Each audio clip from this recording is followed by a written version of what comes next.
The day you start taking responsibility for what happens to you is the day you will start controlling what actually happens to you.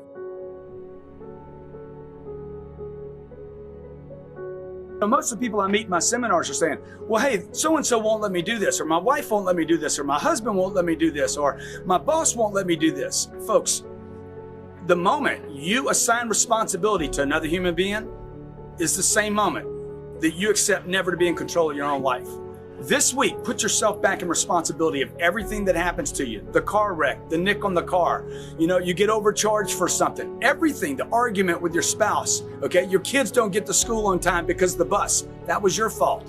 The moment you can take responsibility for everything, the lost deal, the people that didn't get approved, the moment you can take responsibility for everything is the moment you will start controlling your life, your customers, and your outcomes.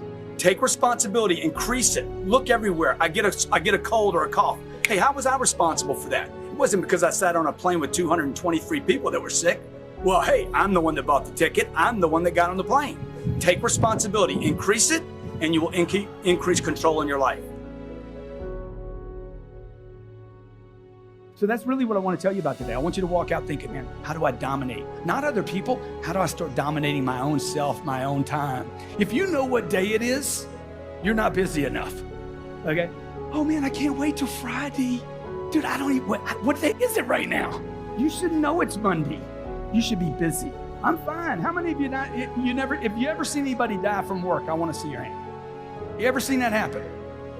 It's gonna happen to you. People are dying every day. They don't get burnout. You don't get burnout. You lose your purpose.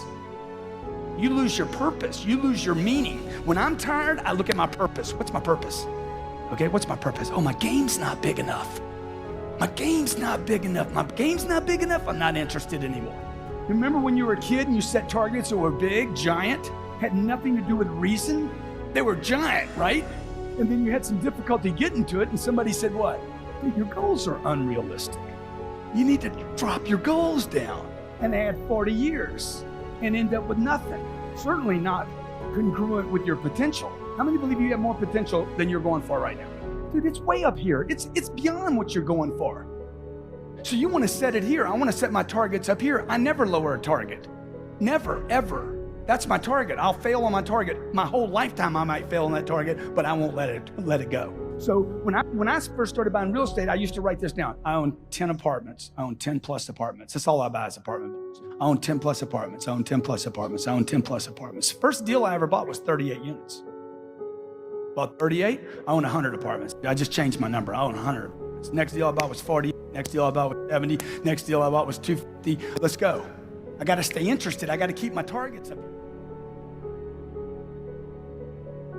You remember when you were a little kid, you dreamed and everything was possible? You wanted to be an astronaut or a nurse or a doctor or a lawyer, or you wanted to rule the world, you wanted to be a billionaire, or you wanted to be a mobster criminal or whatever. You had dreams, man. They were big and they were huge and nothing was going to stop you. When's the last time you dreamed? This is about dream creation. Now, me and a friend of mine put together this workshop called Ideal Life, how to create your ideal life. And it all came out of dreams. You had to dream to be able to create your ideal life. Folks, you got to quit working for the people you work for. You got to quit working for a paycheck. You got to quit just getting by, and you got to quit setting goals based on just money. You need to base your goals and your desired outcomes on your dream. You need to think big, dream big. You need to go to work for your dreams, the things you've always wanted, and then you'll be inspired.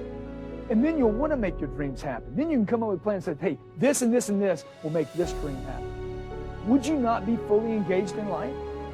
Are you tired of just getting by? Come on, remember when you were a kid. You didn't think in terms of making $8,000 a month. You didn't think like that. You thought about being the richest person in the world because it was possible. The little guy, 4 or 5 years old, got a brain smaller than the one you have right now, and that was good because the brain wasn't in it. Dreams were good. Nobody could tell you. I know little kids that can out-ski me. You know why? Because they know that. They can do things with a snowboard that I can't do because my brain gets in it. See, when you were a child, you were going to make big things happen. Somewhere along the line, mommy, daddy, aunt, uncle, friends, relatives, somebody said, no, you can't have that. No, that's not right. No, you're being greedy. You shouldn't want that. So I want you to stop the video right now. And I want you to remember way back when you were dreaming. What did you dream as a child? When you were a kid, what did you dream? And I want you to write it.